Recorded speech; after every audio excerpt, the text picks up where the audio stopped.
Muy buenas tardes, Costa Rica. Buenas noches, Argentina.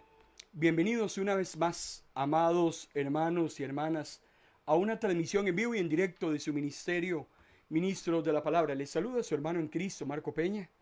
Muy agradecido con Dios por la oportunidad que nos da de servirle a través de la disertación de la palabra del Señor. Hoy es jueves. Son las 5 de la tarde aquí en Costa Rica, son las 8 de la noche en Argentina, y los martes y los jueves corresponde darle continuidad a un tema que hemos denominado escatología, un análisis de Mateo capítulo 24. La escatología es la rama de la teología que estudia los acontecimientos que van a suscitarse conforme se acerque la segunda venida de nuestro Señor y Salvador Jesucristo. Eso es lo que la escatología analiza y reflexiona. Y estamos haciendo ese análisis escatológico o de acontecimientos de los últimos tiempos a partir de la reflexión del capítulo 24 de Mateo. Mateo 24, que también una parte aparece en el sinóptico de Lucas, otra parte aparece en el sinóptico de Marcos. Juan no nos menciona este acontecimiento, esa conversación de Jesús con sus discípulos para darle las señales y acontecimientos finales. Ese capítulo 24 es el capítulo escatológico del Evangelio de Mateo y es lo que estamos desarrollando. 10 grandes señales y 2 grandes acontecimientos que se van a suscitar alrededor de la parucía de Jesús. La sesión de esta tarde-noche la hemos titulado Hasta que Dios diga. ¿De qué vamos a hablar? Precisamente estamos hablando de la señal número 9, la señal que habla acerca de la predicación de las buenas nuevas como nunca antes en la historia, conforme se acerque el retorno de nuestro Señor. Y lo que hemos venido hablando acerca de esta señal, amado hermano y hermana, es que es importantísimo que conforme se acerque la venida de Jesús, sus siervos, sus siervas, sus discípulos, sus discípulas, sus hijos, sus hijas, como usted quiera llamarlo, estén totalmente matriculados en la causa de cumplir la gran comisión. Por eso le hemos dedicado bastantes sesiones ya, llevamos varias semanas enfrascados en esta señal número 9, porque consideramos que es una de las señales más relevantes. Esta señal no habla tanto de lo que va a acontecer para que podamos entonces hacer cálculos, hacer estimaciones de la venida de Jesús.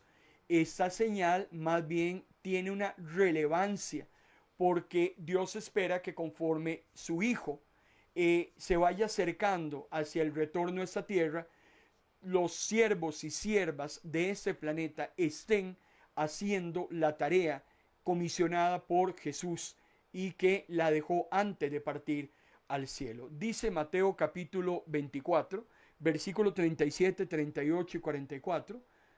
Cuando yo el Hijo del Hombre venga otra vez, la gente estará entregada a sus banquetes, a sus fiestas de bodas. No sabrá lo que está sucediendo hasta que sea demasiado tarde y sean arrastrados. Ustedes deben estar vigilantes para que mi regreso no les sorprenda.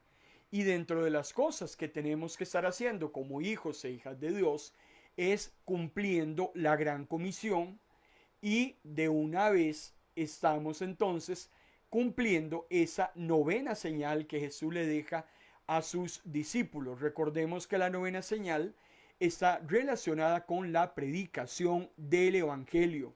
Hoy más que nunca, el acceso que tenemos a estos medios de comunicación masivos, como lo son las redes sociales, que no solamente son medios de comunicación en una sola vía. Son medios de comunicación que permiten que interactuemos unos y otros. Estas redes sociales que tienen un alcance mundial bastante importante, podemos utilizarlas como un recurso adicional que Dios pone a nuestra disposición para que extendamos el Evangelio. Dime el uso que le das a tus redes sociales y yo te voy a decir qué tipo de cristiano eres.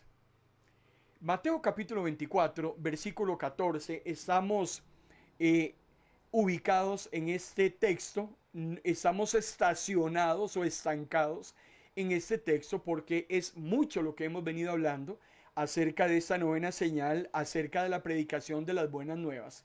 Y dice Jesús a sus discípulos: las buenas noticias del reino se anunciarán en todo el mundo para testimonio a todas las naciones y luego vendrá el fin. En el contexto histórico de Jesús, las buenas nuevas las estaba extendiendo el mismo Jesús. Cuando Jesús partiera, sus discípulos convertidos en apóstoles y todos los hombres y mujeres que conformaran el cuerpo de Cristo a través de la historia serían los encargados de difundir esas buenas nuevas. Pero hasta el contexto de Jesús, hermano y hermana, el evangelio no se extendió a más de 200 kilómetros cuadrados. Vean qué interesante. Cuando usted revisa los recorridos que hace Jesús en su ministerio terrenal, Jesús no recorrió largas distancias y se circunscribió a la nación de Israel en un espacio de 200 kilómetros. Pero esa no era la totalidad del mundo que tenía que recibir el evangelio, y es ahí donde los apóstoles, es ahí donde las persecuciones sobre la iglesia primitiva, es ahí donde el trabajo del apóstol Pablo y otros misioneros que se fueron hacia los gentiles es lo que iniciaba el cumplimiento de esta profecía de Jesús en cuanto a la expansión del evangelio. Es ahí donde entonces empezamos a notar cómo hoy en día la palabra del Señor, las buenas nuevas de salvación, están cumpliendo precisamente el cometido de ser comunicadas a toda nación. Hemos venido hablando acerca de esta novena señal y hemos llegado a algunas conclusiones muy puntuales que quiero volver rápidamente solo a revisar con usted. Si es la primera vez que usted se conecta a esta transmisión, pues quiero refrescar algunos conceptos muy rápidamente que hemos estado hablando acerca de la palabra del Señor y de esta novena señal. Hemos llegado a la conclusión que no podemos aducir que esta expansión del evangelio será producida por un gran avivamiento, una conversión masiva de personas conforme se acerca la segunda venida de Jesús, porque ya hemos demostrado que eso no es verdad. Hemos ahondado y aclarado y concluido que el legítimo avivamiento no es un incremento masivo de conversión de almas, no es una aceptación universal del evangelio de Cristo, no es una confraternidad o una hermandad de creyentes a nivel internacional.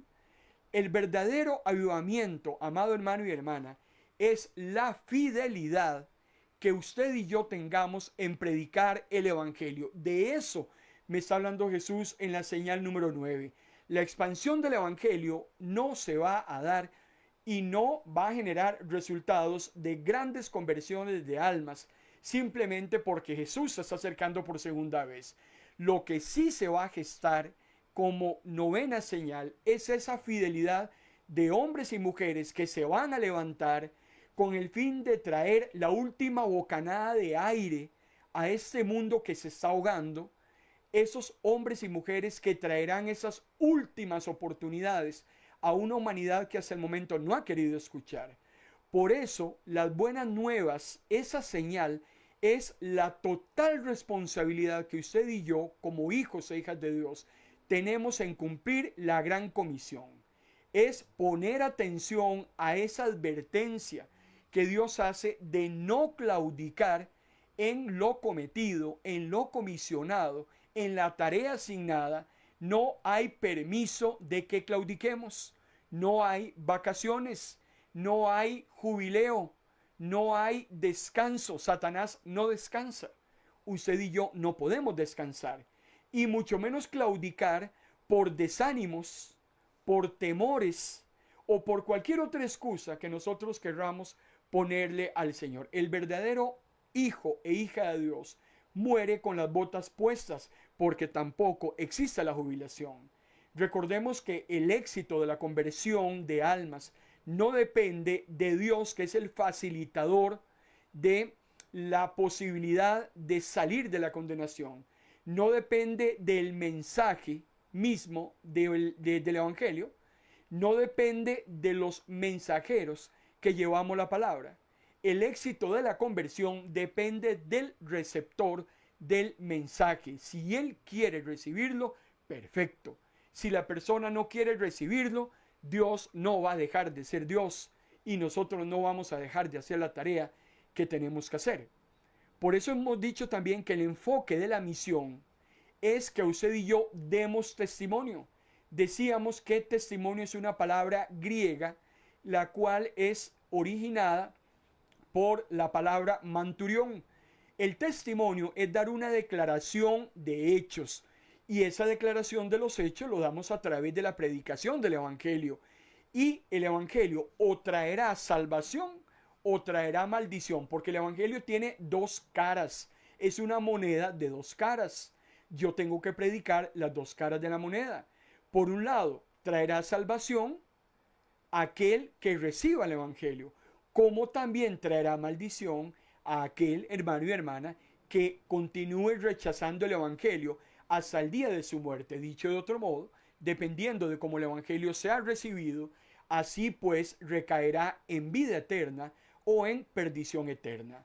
Fuimos muy claros cuando dijimos que en la novena señal, cuando Jesús dice que será predicado el Evangelio en todo el mundo, hay que tener muy claro que en todo el mundo esa frase no significa que el 100% de la humanidad va a escuchar el mensaje de salvación. Eso no lo dice Jesús. Como tampoco significa que Dios va a juzgar a las personas solamente a las que hayan recibido la predicación de las buenas nuevas, porque tampoco eso es verdad. Desde el momento que el hombre tiene conciencia entre el bien y el mal, a partir de sus pensamientos, acciones y palabras, así será justificado o condenado por Dios. También hemos dicho que la señal de la predicación del Evangelio, hermano y hermana, va más enfocada hacia el cese de esa predicación del Evangelio. ¿Cuándo se va a acabar todas las cosas? ¿Cuándo el mundo va a llegar a su fin? ¿Cuándo llegaremos al final de la gracia y al inicio de la ira? En el momento en que el Evangelio se termine de predicar, en el momento en que ya no hayan predicadores y por ende, si no hay mensajeros, pues tampoco habrá mensaje. Esto lo vemos en Apocalipsis capítulo 11, el cual vamos a profundizar la próxima semana. Vamos a leerlo solamente para que nos quede claro el concepto que estamos esgrimiendo en cuanto al cese de la predicación. Dice Apocalipsis capítulos 11, versículos 7, 11 y 12. Cuando los testigos hayan terminado de dar su testimonio, hermano y hermana, cuando hayan terminado, no cuando hagan las cosas a medias, no cuando empiecen y lo dejen todo botado, no aquellos que nunca empezaron porque no les interesó o porque estaban preocupados por otras cosas. Estamos hablando que los testigos, una vez que hayan terminado de dar su testimonio, Satanás los va a matar. Pero después de 3 días y medio, Dios sopló vida en ellos y se pusieron de pie. Luego una fuerte voz del cielo llamó a los dos profetas. En Apocalipsis los números son simbólicos, no tenemos que verlos totalmente literales. El Señor está llamando a sus predicadores, a sus evangelistas, a sus maestros y les dice: suban aquí. Entonces ellos subieron al cielo en una nube mientras sus enemigos los veían. Vamos a profundizar acerca de este texto la próxima semana, pero lo que queremos dejar claro es que en el momento en que ya no haya mensajeros, ¿quién va a predicar el mensaje? Paralelamente, si no hay mensajeros, no hay mensaje. Y si ambos no los tenemos a disposición, pues entonces ya no habrá necesidad de predicar, la gracia ha terminado y lo que inicia entonces es el día grande y terrible de la ira de Dios. Ahora, algo que tenemos que dejar totalmente claro es el Evangelio. Cada día se expande geográficamente. Eso no lo ponemos en tela de duda. Eso es totalmente claro. En este momento, este mensaje puede estar llegando a millones de personas que deseen sintonizar esa transmisión. El mensaje está ahí y lo estamos expandiendo. Estamos cumpliendo un año de aniversario de MP Radio y a través de MP Radio, desde hace un año, tenemos la posibilidad de aportar nuestro grano de arena para extender el Evangelio a 176 países, como hay muchos hermanos y hermanas alrededor del mundo con sus programas audiovisuales y radiofónicos.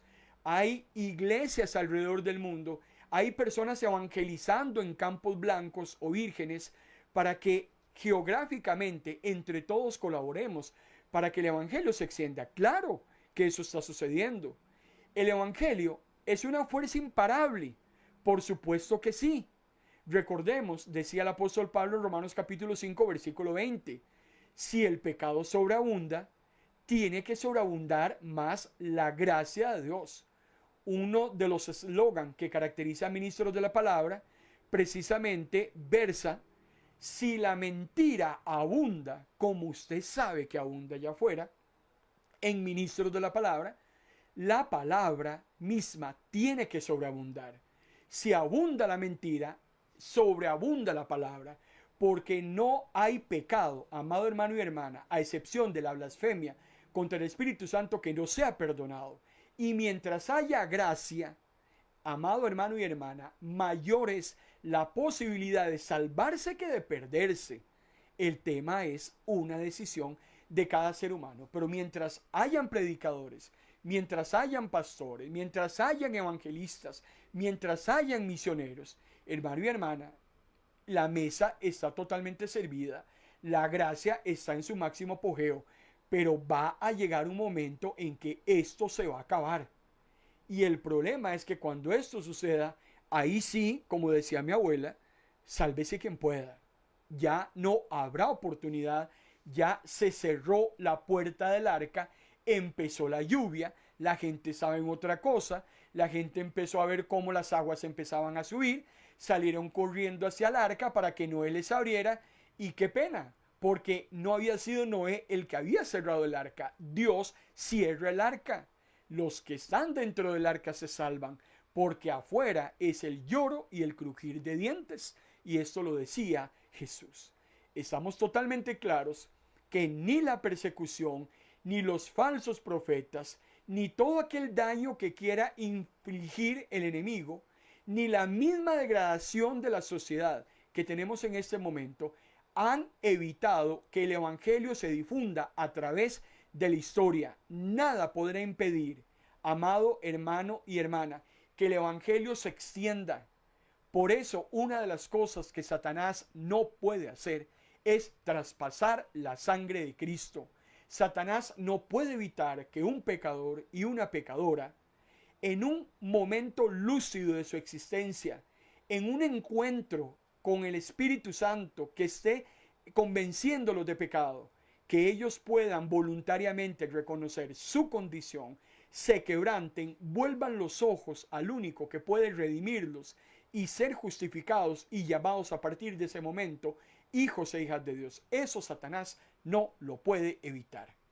Lo que sucede es que en el momento en que la iglesia sea levantada, en el momento en que el Señor recoja a sus predicadores, a sus maestras de escuela dominical, a sus pastoras, a sus evangelistas, a todos aquellos que difunden el mensaje de las buenas nuevas, el Señor los va a recoger y ahí sí, no habrá mensaje, no habrá quien lo predique, la gracia se termina y la ira está por iniciar en un abrir y cerrar de ojos.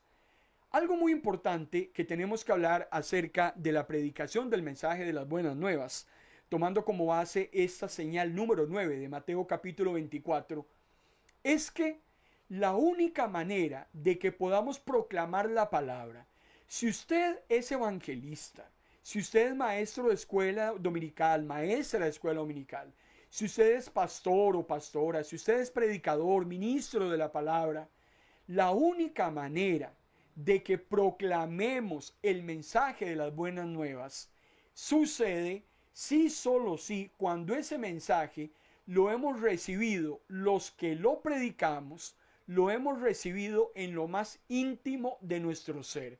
Yo no puedo predicar algo que yo no vivo. Yo no puedo hablar de algo que no estoy sintiendo.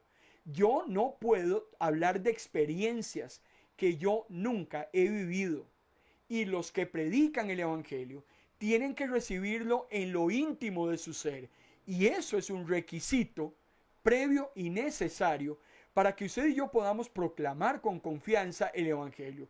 Si no estoy viviendo el Evangelio, no lo puedo proclamar. Por más pastor y por más títulos en universidad teológica y por más años que tenga yo de asistir a la iglesia, olvídese. La palabra tiene que ser rema en mi vida. Yo tengo que sentir lo que estoy hablando. Yo tengo que vivir lo que estoy predicando. Por eso hay una acción muy interesante que aparece en la palabra del Señor, una analogía o un símbolo, y es aquella acción de tomar y comerla. Esa acción de tomar y comer aparece en algunos pasajes en la palabra del Señor relacionados con la palabra. Los predicadores tienen que tomarla y tienen que comérsela. Cuando yo saboreo la palabra, esa palabra a mí me va a generar dulzura. La dulzura es símbolo de misericordia. Pero posteriormente, como lo vamos a leer ahora, esa palabra termina llegando amarga a mi vientre. Y de lo que está hablando es de juicio. Vean qué interesante lo que dice Apocalipsis, capítulo 10, versículo 8 y 9. En ese momento, la voz del cielo me habló de nuevo. Está hablando Juan. Juan es el escritor de Apocalipsis. Juan es el que está relatando lo que está aconteciendo en el texto. A Juan se le da una orden y se le dice: ve y toma el librito que está abierto en la mano del ángel que está de pie sobre tierra y mar. Dice Juan: yo me le acerqué y se lo pedí. Sí, me respondió, tómalo y cómetelo. Al principio te sabrá miel, pero cuando te lo tragues te amargará el estómago. Vean qué interesante el efecto que produce la palabra del Señor en el que la predica. La palabra, hermano y hermana, no es solo dulzura. La palabra también tiene amargura.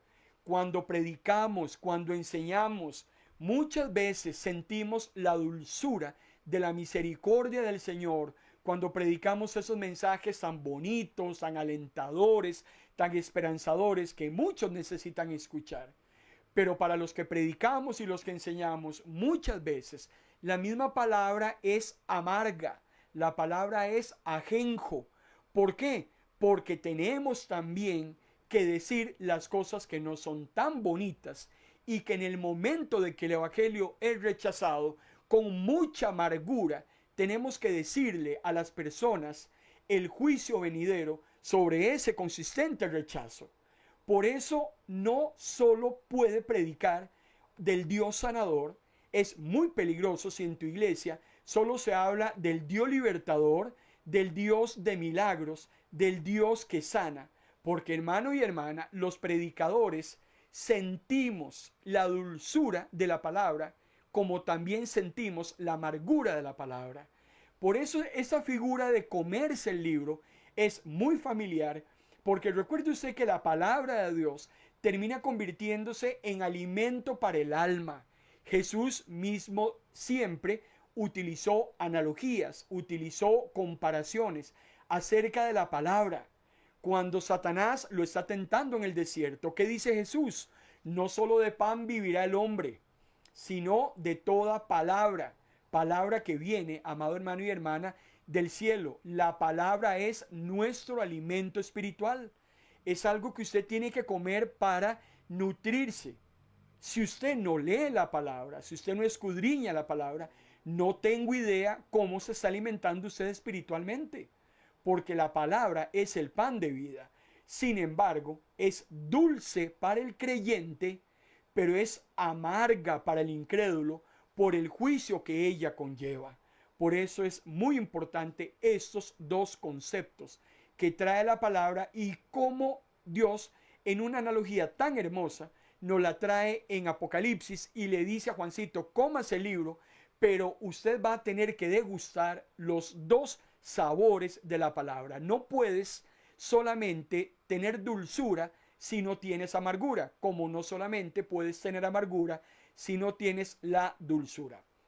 Pero este ejemplo del librito no solamente aparece en el Nuevo Testamento.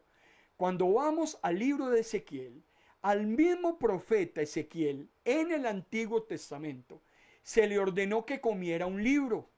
Y ese libro era una revelación que Dios traía para la nación de Israel. Como la palabra del Señor en su totalidad es una revelación que Dios trae para el mundo entero. Vean lo que dice Ezequiel capítulo 3, versículo del 1 al 3. Entonces Dios me dijo: Ezequiel, cómete este libro, llena tu estómago con él. Yo tomé el libro y me lo comí, y su sabor era tan dulce como la miel. Hasta ese momento a Ezequiel le sabe dulce. Usted que tiene sus papilas gustativas en buen estado, usted perfectamente sabe discernir aquello que está comiendo, que está tomando, que está masticando, aquello que le produce un sabor muy meloso, muy dulce, como aquello que le produce un sabor amargo, tal vez hasta de acidez. Por eso es que la Biblia es clara cuando nos dice que una persona que tiene sensibilidad espiritual a la palabra siempre va a encontrar a las escrituras dulces como la miel. Si la persona es receptiva a la palabra del Señor, esa palabra, hermano y hermana, le va a saber dulce a su paladar espiritual. Si la persona no encuentra nada dulce en la palabra, cuando hablamos de dulzura, hermano y hermana, es sinónimo de utilidad, es sinónimo de relevancia, es sinónimo de lo que necesito escuchar y recibir. Si a mí la palabra del Señor, de tapa a tapa, no produce el más mínimo efecto en mi vida, amado hermano y hermana, definitivamente mis papilas gustativas, esa posibilidad que tengo yo, ese sentido del gusto, definitivamente no sirve absolutamente de nada espiritualmente hablando. No es posible que llevemos un mensaje de la palabra a una persona si le entra por un oído y le sale por el otro oído. Hermano y hermana, definitivamente ahí no hay nada que hacer. Es ahí donde te das cuenta el efecto que la palabra produce en la persona. Es ahí donde te das cuenta que no le generó nada de dulzura. Pero recuerde que si esa palabra no le generó dulzura, algo le va a tener que generar, porque la persona no se va en blanco. A toda persona que le predicamos, a toda persona que le enseñamos, amado hermano y hermana, cuando damos testimonio de la palabra, estamos llevando la Biblia sobre dos líneas. Si le doy la palabra y la persona la recibe, recibe dulzura, la dulzura es esa aceptación a la palabra. Pero indirectamente, si la persona no está recibiendo dulzura, automáticamente y por default, como dirían los gringos, la persona está recibiendo amargura. Dicho de otro modo, la persona está recibiendo juicio sobre él. La palabra lo puso bajo juicio. Yo no. Es la palabra. Jesús mismo decía, es la palabra la que al final de los finales lo va a terminar condenando. El Salmo 119 es muy hermoso cuando en el versículo 103 el salmista dice: me das tanta sabiduría que no soporto la mentira. Tu palabra es para mí más dulce que la miel. Cuando usted, hermano y hermana, ama la palabra, personalmente yo amo la palabra de Dios. Son muchas horas las que yo le dedico a la palabra de Dios.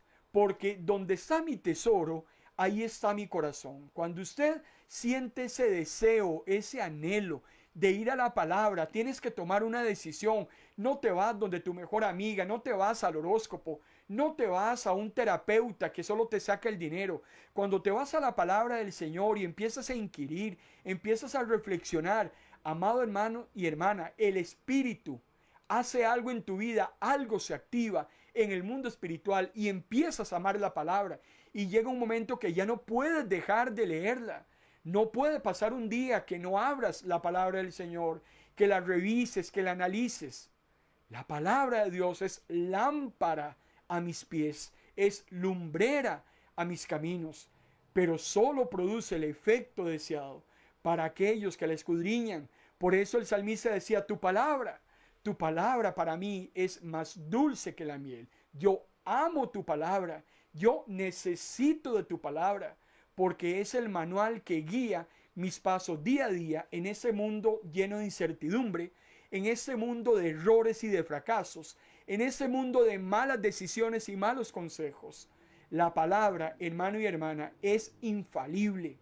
La palabra es verdad. La palabra no se equivoca.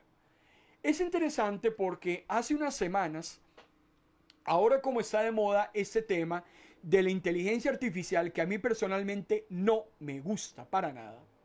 Y eso, hermano y hermana, a mí me empieza escatológicamente a tocar algunos hilos, porque este asunto de la inteligencia artificial es un tema muy peligroso. En algún momento lo vamos a retomar en Ministros de la Palabra para que hablemos acerca de eso. Pero es precisamente coger una máquina y a través de algoritmos generarle una innumerable cantidad de información para que esta máquina sea la que al final de los finales termine decidiendo o emitiendo criterio que para el mundo termina siendo válido. Ahora, tomemos lo bueno de lo malo. Dice la inteligencia artificial hace como un mes más o menos. Se le preguntó cuál era el libro que más ha impactado a la humanidad.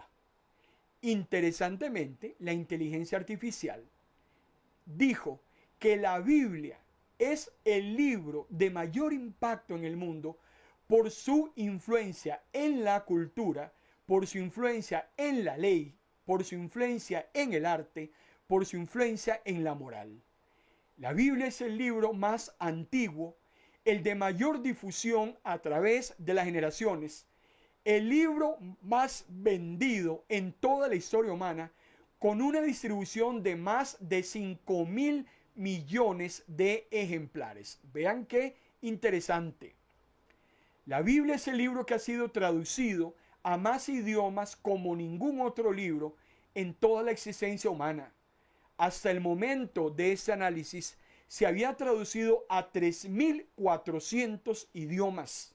Y esto lo que hace es facilitar precisamente la señal de Mateo capítulo 24, la señal número 9, porque también permitimos abarcar más idiomas y traducir la palabra en más dialectos, en más lenguajes, para poder obtener un alcance, amado hermano y hermana, mucho mayor. Las escrituras, es increíble. Usted ve cómo aparecen inventos a lo largo de la historia y usted dice, antes las cosas se hacían de esa manera, pero ahora con la tecnología, ahora ya eso quedó en desuso y ahora las cosas se hacen de esa manera. Antes eso servía y ya ahora no sirve. Hermano y hermana, la Biblia, las escrituras han sido capaces de adaptarse hoy en día hasta a la misma tecnología. No es la tecnología la que se ha acomodado o ajustado a la Biblia. Vean qué interesante, la Biblia no se ajusta a nada, la tecnología es la que tiene que ajustarse. Hoy en día es increíble, usted no necesita tener el libro en la mano porque desde cualquier dispositivo móvil en cualquier lugar del mundo usted accesa a la Biblia en español en este momento. Nosotros tenemos más de 50 traducciones de la Biblia y en un solo clic podemos leerlas todas. Hace 30 o 40 años estudiábamos con muchos libros en la mesa. Necesitábamos una mesa muy grande porque en una mesa teníamos una concordancia, en la otra mesa teníamos un atlas bíblico, en la otra mesa teníamos una Biblia en una traducción, y que ese tema de las traducciones eran mínimas. Pero hoy tenemos una facilidad de recursos para poder estudiar la palabra que no hay excusa alguna, ni para estudiarla, ni para difundirla. Por eso la Biblia hoy en día es utilizada en las aulas, y no solamente para temas religiosos o para temas doctrinales, porque en los miércoles en Ministros de la Palabra la estamos utilizando para fines prácticos. La Biblia puede ser utilizada para tener una mejor relación con nuestros pares. ¿Y cómo lo hacemos? Analizando el libro de los Proverbios escrito por el rey Salomón. Entonces la Biblia no solamente tiene temas religiosos o temas doctrinales, también se estudia la literatura, se estudia el impacto en la historia humana, y qué interesante cómo muchos acontecimientos históricos se ajustan a la palabra del Señor y le dan a la Biblia la veracidad, le dan a la Biblia la razón de lo que está contenido en la palabra del Señor. La Biblia, amado hermano y hermana, inspira a hombres y mujeres de todas las edades y de todas las generaciones por sus mensajes de amor, por sus mensajes de esperanza, por sus mensajes de justicia. La Biblia es reconocida en todo el mundo, en toda latitud, como inspiradora de iniciativas sociales y humanitarias, la rectitud de las leyes, la justicia contra los pobres, el devolverle a la mujer el lugar que Dios le dio desde la misma creación, la manera como la Biblia trata la situación de las injusticias, hermano y hermana, ha servido de un ejemplo enorme para todas las generaciones. Por eso no ha existido, no existe y no existirá un libro más útil para el ser humano que la Biblia. Y eso es muy importante que a usted le quede claro. No tengo idea si a usted le gusta leer o no le gusta leer. Y si le gusta leer, no tengo idea qué es lo que usted lee, porque hoy en día ya las personas dejaron de leer. Hoy en día las personas se volvieron más visuales. Hoy en día estamos en el tema de los juegos virtuales. Estamos en la época de las películas, de las series, de todo este sistema streaming que llega a nuestros hogares y que nos embota horas y horas para ver cómics, para ver novelas, para ver series, para qué sé yo. Estamos dejando de leer.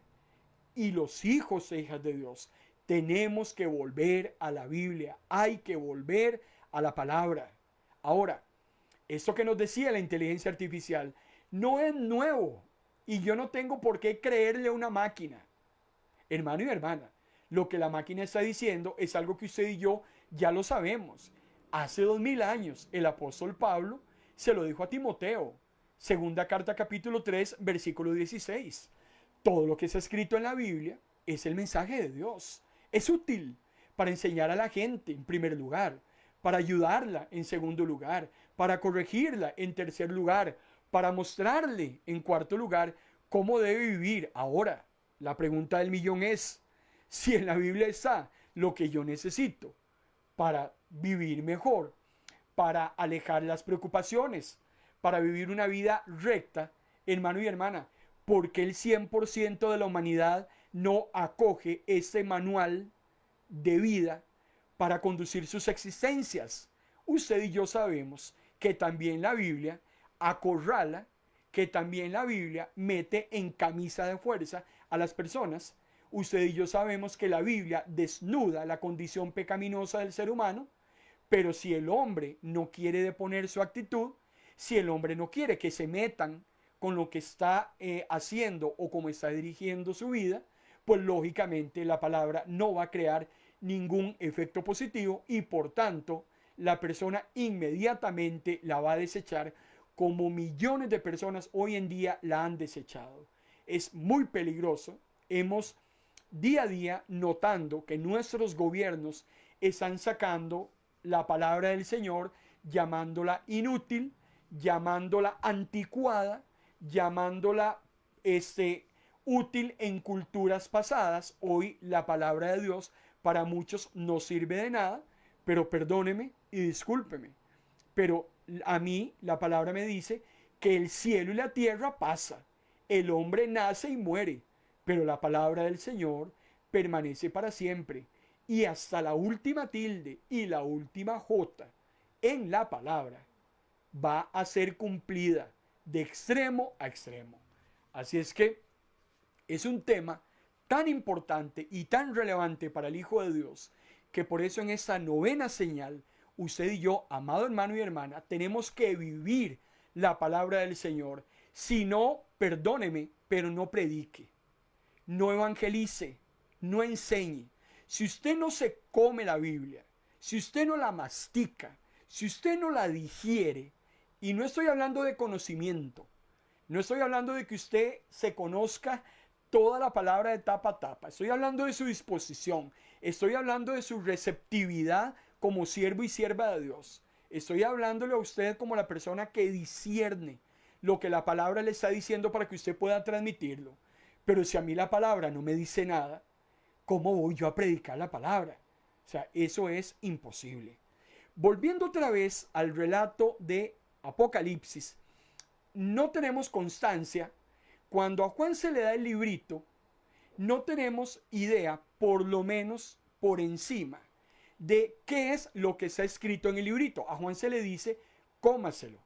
Pero cuando vemos el paralelo en el libro de Ezequiel, encontramos entonces que lo que está en ese librito, que los predicadores nos comemos, que tenemos que masticar y digerir, precisamente es el mensaje relevante de Dios para nuestra generación. Un mensaje que contiene misericordia, un mensaje que contiene juicio, porque la Biblia no solo tiene juicio.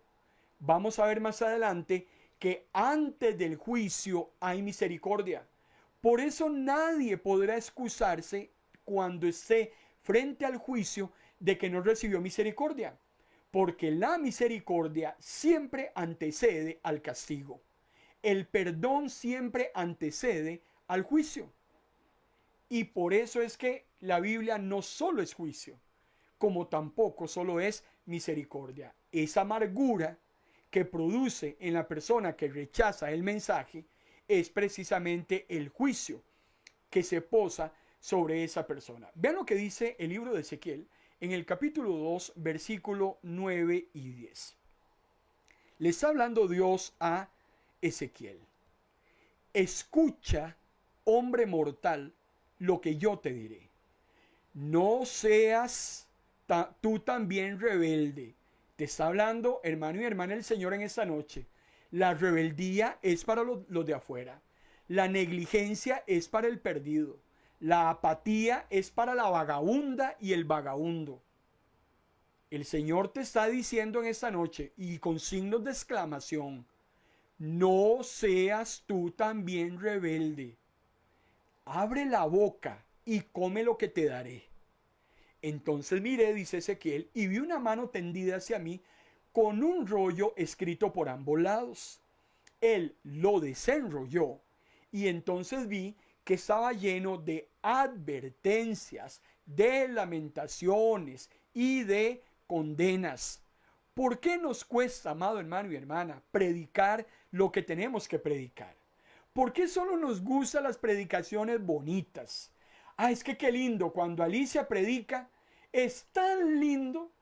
Alicia habla cosas tan hermosas del Dios que me ama, del Dios que me ayuda, del Dios que me bendice. Pero cuando predica Marco Peña, es un garrote desde que empieza hasta que termina, hasta que da pereza. Cuando Alicia predica, yo sí escucho. Cuando Marco Peña predica, yo no escucho. Hermano y hermana, tenemos que tomar toda la palabra del Señor en su totalidad. Y no es que Alicia solo predica bonito, y no es que Marco solo predica feo. Aquí lo que tenemos que entender es el mensaje que viene detrás del mensajero. Definitivamente, si el mundo rechaza la palabra de Dios, el mensajero tiene que aceptarla por completo. Si la persona que le predicas o que evangelizas no quiere nada con el mensaje, ese es un problema de esa persona. Pero usted, el que enseña, usted, el que evangeliza, usted, la que predica, tiene que aceptar el mensaje. Porque si no, estás en el mismo nivel de rebeldía que el que está allá afuera. Y cuidado, cuidado si somos o nos hemos convertido en evangelistas rebeldes, porque muchas veces predicamos, hermano y hermana, y ni siquiera nos mueve una fibra de nuestra existencia aquello que estamos diciendo. Por eso es muy importante.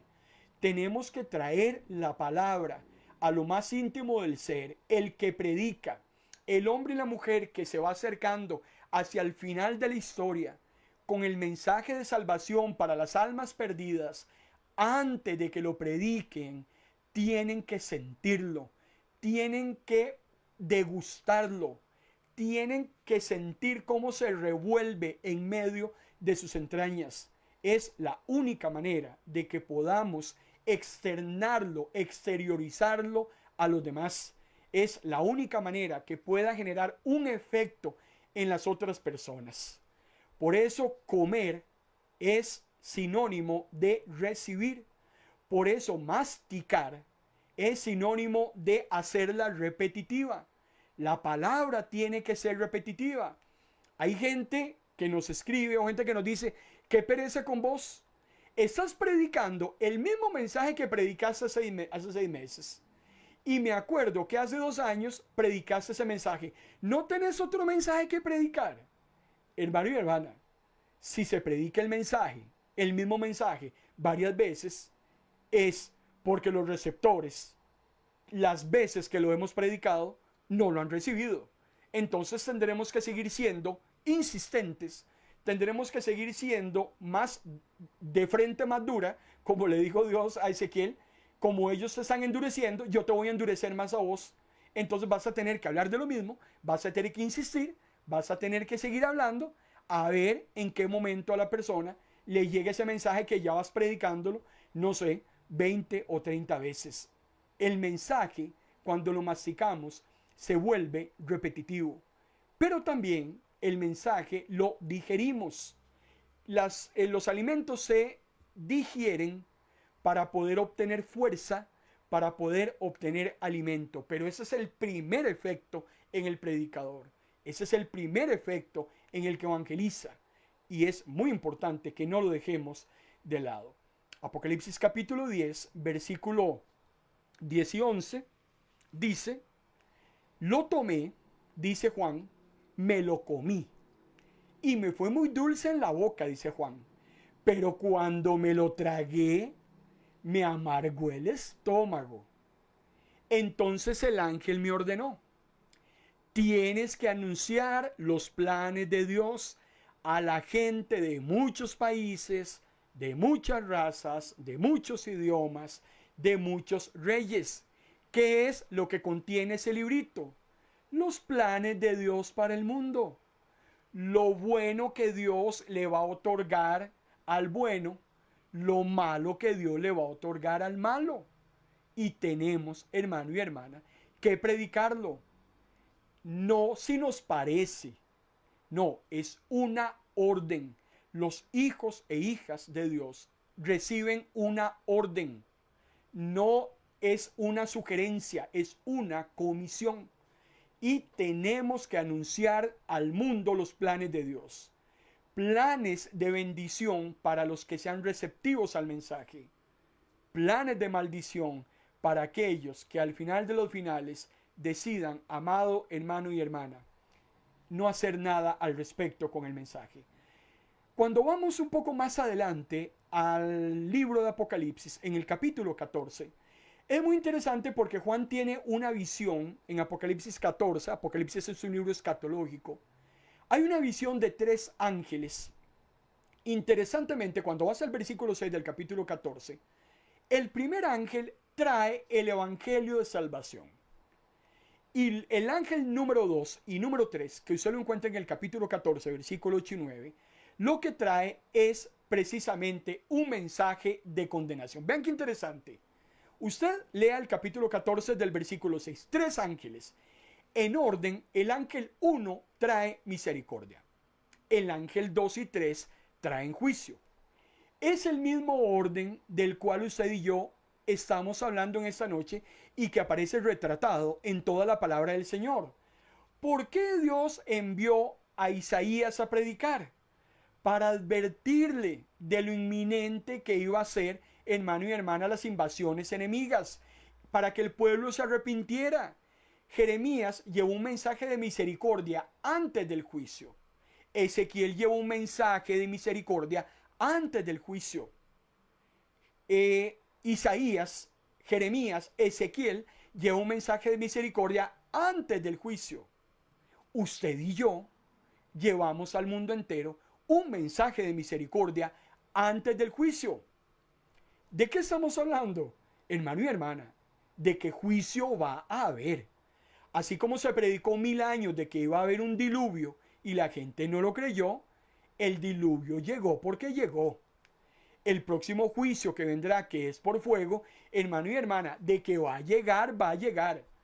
Si a usted le gustan las apuestas, apuéstele al juicio por fuego, porque eso de que va a suceder, va a suceder. Pero ¿por qué no ha sucedido hasta el día de hoy?